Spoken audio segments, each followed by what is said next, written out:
daar is beslis 'n klompie faktore wat in ag geneem moet word om te bepaal watter lyn jy wil gebruik. Die eerste faktor wat seker vir die meeste hengelaars die grootste kwellende faktor is die pryse vandag.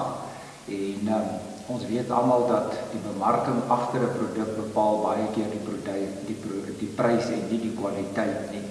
So moenie dat die prys jou mislei nie. Daar is baie goeie lyne op die mark teen baie billike pryse en die duurste prys is nie noodwendig die beste nie. Die tweede wat daarna gekyk moet word is die durability of die langslewendheid van die lyn.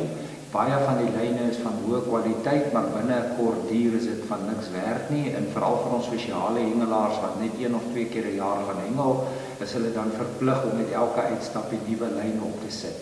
As jy 'n lyn kan bekom wat langslewend is, kan jy vir selfs 2 of 3 seisoene moet dit hengel. En as jy 'n bedrewe aktiewe hengelaar is, kan jy dit hengel totdat dit werklik opgebreek is voordat dit vervang moet word. 'n Ander faktor wat in ag geneem moet word is die sagtheid van die lyn. Dit beïnvloed die gooi vermoë, dit beïnvloed die penetrasie in die water om vinnig te gaan sak, dat dit nie met 'n bak moet gaan lê nie. En dan die laaste faktor is hoe styf die lyne is. Gewone harde lyne is net plain onplesierig om jy te hengel, en wanneer daar gegooi word, spring dit vinniger van die katrol af as wanneer die lyn werklik afhardloop, en veroorsaak dit loops wat dan weer oorsaak dat daar kraaineste ontstaan. Soos almal van julle weet, is ons bedrewe hengelaars in Suid-Afrika oewer sowel of varswater sowel as see, en het ons onsself geïdentifiseer met 'n klein reeks lyne wat ons vir die see sowel as vir die varswater bekendstel. Hierdie lyne is beslis langslewend. Dis 'n baie sagte lyn. Jy sal sien die slogan op die tolle sê "The line that never surrenders".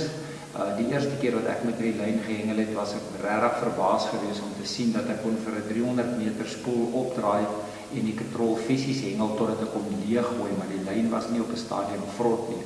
Die vorige vervaardiger wat ek gewoon was om te gebruik, na die derde uitstapie het ek al die spoele vervang met nuus. Die lyn is baie bekostigbaar.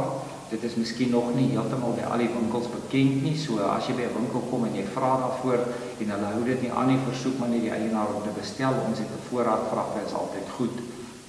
Die groot verskeidenheid wat ons ingebring het, het ons ook onsself geassosieer met die lyne waarmee ons hengel. So ons het nie 'n baie groot reeks ingebring nie. Ons het 5 pond wat 1.7 is, 7 pond wat 1.9 is, 11 pond wat 2.5 is, 15 pond, 20 pond, 25 pond, 35 en 40 pond ingebring. Die 40 pond onder andere is 0.5 en die 15 pond is 0.3. Wat ons ook gemaak het is, hengelaars kla gereeld dat elke keer as hulle lyn moet oprol, of moet hulle 'n line mate gebruik om op 300 meter die lyn af te sny. Wat ons gedoen het, ons het met die vervaardiger onderhandel en op elke 300 meter as daar dan 'n swart merkie, ek vat graag die tol en as jy mooi kyk sal jy sien daar's die lyntjie gekleur op 300 meter. So as jy 300 opgerol het, kan jy maar net op die swart knippie af, op swart kol afknip en dan is jy gereed vir die volgende 300 meter.